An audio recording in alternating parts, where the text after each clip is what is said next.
Bismillahirrahmanirrahim. Bəşər tarixinin ilk günündən bəri insan övladının zehnini ən çox yoran, ən çox yuxusuz qoyan və onu ən çox çıxmaz vəziyyətə salan bir sual var. Gecənin sükutunda, həyatın ən ağır sınaqları ilə üz-üzə gəldiyimiz anlarda ya da böyük bir qərar vermək məcburiyyətində qaldığımızda bu sual beynimizdə əks səda verir. Mənim həyat hekayəmi mən özüm yazıram, yoxsa o artıq doğulduğum gün yazılıb? Əgər hər şey əvvəlcədən yazılıbsa, o zaman mənim səyimin, göz yaşımın, qərarlarımın və əzablarımın nə mənası var? Mən sadəcə nəhəng bir teatr səhnəsində mənə verilmiş ssenarini oxuyan mexaniki bir aktyoramı? Yox, əgər hər şeyi mən özüm yazıramsa, o zaman niyə həyatımda heç vaxt istəmədiyim fəlakətlər, itkilər və qarşısını ala bilmədiyim hadisələr baş verir? Niyə bəzən bütün qapılar üzümə bağlanır? Bu sual sadəcə fəlsəfi bir mübahisə deyil. Bu sualın cavabı bizim necə nəfəs aldığımızı, dərdi necə qarşıladığımızı və sabahki günə hansı ümidlə baxdığımızı təyin edir. Qədəri səhv anlamaq insanı ya mütləq bir ümidsizliyə və tənbəlliyə, ya da hər şeyi idarə edə biləcəyini düşünən qorxunc bir egoya sürükləyir. Bugün, bu dərin mənəvi və intellektual səyahətimizdə kainatın ən böyük sirrini, qədər və iradə anlayışını darmadağın edəcəyik. İslam mənəviyyatının, İmam Əlinin idrakının, Peyğəmbərimizin sallallahu aleyhi və alihi və səlləmin hikmətinin və müasir elmin işığında bu görünməyən düyünü açacağıq. Əgər bugün həyatın fırtınaları qarşısında özünüzü aciz və ya çarəsiz hiss edirsinizsə, dünyanın səs-küyünü tamamilə susturun. Çünki bugün qələmin kimin əlində olduğunu və hekayənizin əslində necə yazıldığını kəşf edəcəksiniz. İnsanın mütləq azadlığı ilə ilahi qədər arasındakı o incə xətti, o möhtəşəm balansı anlamaq üçün İmam Əlinin dövründə yaşanmış insan ağlının sərhədlərini aydınladan o məşhur dialoqa baxmalıyıq. Siffeyn döyüşünə gedərkən bir adam İmam Əliyə yaxınlaşdı və bəşəriyyətin o ən yaralı sualını verdi. Ey Əmir-əl-Müminin! Bizim Şama doğru getməyimiz Allahın qəzası və qədəri, yəni alın yazısı ilə mıdır? Əgər hər şey əvvəlcədən mütləq şəkildə yazılıbsa, o zaman bizim bu yorucu səfərimizin və döyüşümüzün nə savabı ola bilər? İmam Əli hər şeyi taleyin üstünə atmaq kimi o təhlükəli düşüncəni darmadağın edən o cavabı verdi. Vay sənin halına! Sən elə düşünürsən ki, bu qədər dəyişdirilməz və mütləq bir məcburiyyətdir? Əgər elə olsaydı, o zaman mükafat və cəza mənasız olardı. Allahın əmri, qadağası və vədləri batil olardı. Xeyr, Allah bəndələrinə öz ixtiyarları, yəni azad iradələri ilə əmr etmiş və onları ehtiyatlı olmaq üçün çəkindirmişdir. O, bəndələrini məcbur edərək itayət etdirməz və onlara gücləri çatmayan şeyi yükləməz. Sonra İmam Əli iradənin sərhəddini göstərmək üçün o adama qəribə bir şey əmr etdi. Bir ayağını yerdən qaldır. Adam bir ayağını qaldırdı. İmam dedi, indi digər ayağını da qaldır. Adam heyrətlə, bunu edə bilmərəm, yıxılaram, dedi. İmam Əli gülümsəyərək bəşər tarixinin ən böyük qədər dərsi olan o sözü söylədi. Bax, qaldırdığın o ilk ayaq sənin azad iradən, yəni sənin seçimindir. Qaldıra bilmədiyin ikinci ayaq isə Allahın mütləq qədəri, yəni sənin sərhəddindir. Bu heyrətamiz hikməti dərk edin. Biz nə külək kimi mütləq azadıq, nə də cansız daş kimi mütləq məcburuq. Biz iki əmir arasında bir yerdəyik. Kainatın ssenarisi sizə bir oyun kartı kimi paylanıb. Siz kartları, yəni ailənizi, doğulduğunuz yeri, genetikinizi seçə bilməzsiniz. Bu qədərdir. Lakin o kartlarla necə oynayacağınız tamamilə sizin iradənizdir və siz məhz o oyun tərzinizə görə cavabdehsiz. Bu qədər və iradə məsələsini sadəcə inanc çərçivəsində deyil, həm də müasir kvant fizikasının və zaman fəlsəfəsinin pəncərəsindən təhlil etdikdə, qarşımıza çox şəfqətli və riyazi bir həqiqət çıxır. Biz niyə hər şey yazılıbsa, mən niyə çalışıram deyə üsyana düşürük? Çünki biz zamanı yalnız xətti olaraq qavrayırıq. Keçmiş, indiki zaman və gələcək. Bizə elə gəlir ki, Allah keçmişdə oturub bizim gələcəyimizi yazıb və biz indi o gələcəyə doğru məcburi addımlayırıq. Lakin Einsteynin nisbilik nəzəriyyəsi və müasir elm sübut edir ki, zaman sadəcə maddi kainata, yəni bizə aid olan cazibə qüvvəsi və sürətlə dəyişən bir ölçüdür. Allah isə zamanın yaradanıdır. O, zamanın içində deyil, zamanın tamamilə xaricindədir. Yaradan üçün dünən, bugün və sabah eyni anda mövcuddur. O sənə bir senari yazıb səni onu oynamağa məcbur etmir. O zamanın fövqündə, xaricində olduğu üçün sənin öz azad iradənlə hansı qərarı verəcəyini onsuz da əzəldən görür və bilir. Bilmək məcbur etmək demək deyil. Məsələn, sən dağın zirvəsindən aşağıya baxanda, vadinin bir tərəfindən gələn qatarla digər tərəfindən gələn qatarın 5 dəqiqə sonra toqquşacağını yuxarıdan görürsən. Sənin bunu əvvəlcədən görməyin, o qatarları sənin toqquşturmağın demək deyil. Sən sadəcə mənzərəyə yuxarıdan baxırsan. Allahın yazması, yəni qədər, sənin verəcəyin müstəqil qərarların onun tərəfindən zamansızlıq ölçüsündə mütləq şəkildə bilinməsidir. Sən hekayəni özün yazırsan, Allah isə sənin nə yazacağını səndən öncə bilir. Tarix boyu insanlar iki böyük uçurumun arasında itib batıblar.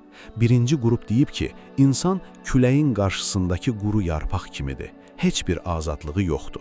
Buna cəbr, yəni mütləq məcburiyyət deyilir. İkinci qrup isə iddia edib ki, Allah insanı yaradıb və onu öz başına buraxıb. Qədər deyə bir şey yoxdur, insan tamamilə sərbəstdir. Buna da təfviz deyilir. Lakin İslam fəlsəfəsinin ən kəskin dühalarından olan İmam Cəfər Sadiq əleyhissalam bu iki təhlükəli illüziyanı tək bir cümlə ilə paramparça etmişdir. O buyurur ki, nə mütləq bir məcburiyyət var, nə də mütləq bir özbaşınalıq. Həqiqət bu ikisinin arasındakı bir məqamdadır. Bu ikisinin arasındakı məqam nə deməkdir? Bunu dərk etmək üçün özünüzü nəhəng bir okeanda bir gəminin sükanı arxasında təsəvvür edin. Okeanın dərinliyi, dalğaların hündürlüyü, fırtınanın nə vaxt qopacağı və küləyin hansı istiqamətdən əsəcəyi, bax bunlar kainatın sahibinin yazdığı mütləq qəza və qədərdir. Siz fırtınanı dayandıra bilməzsiniz, siz okeanı quruda bilməzsiniz. Sizin başınıza gələn o ağır xəstəliklər, gözlənilməz itkilər, insanların sizə etdiyi xəyanətlər, bax o fırtınalardır.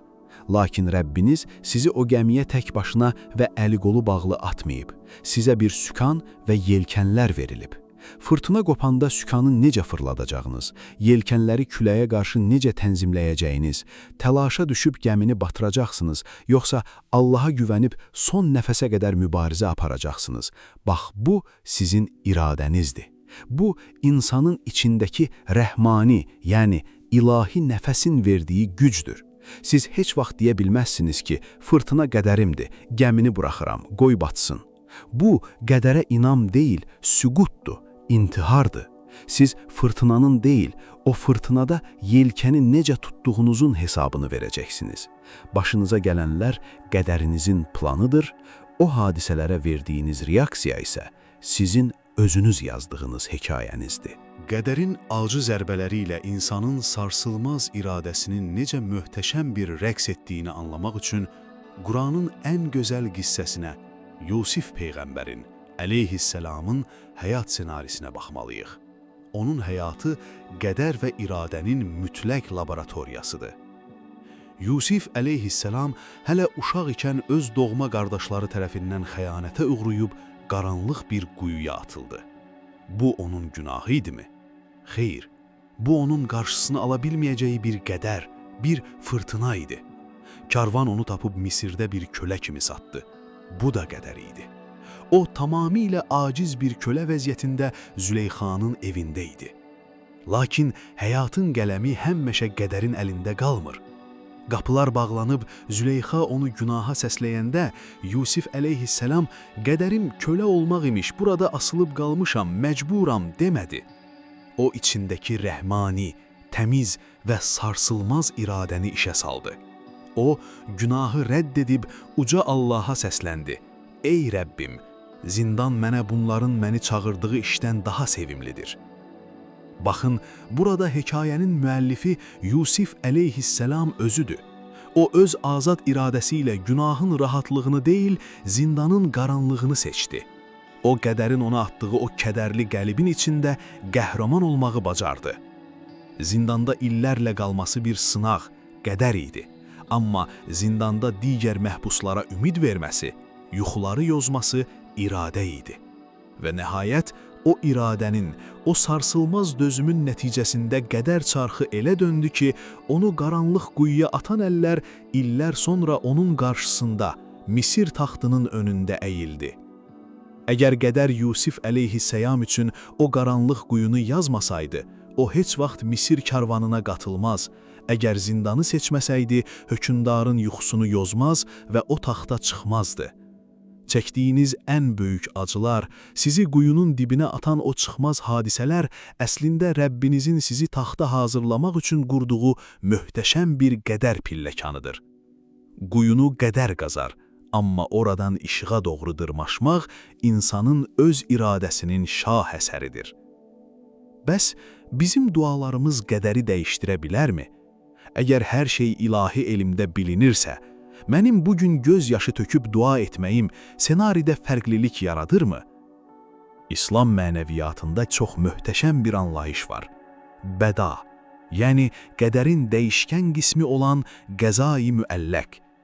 Allahın bəzi qədərləri qətidir.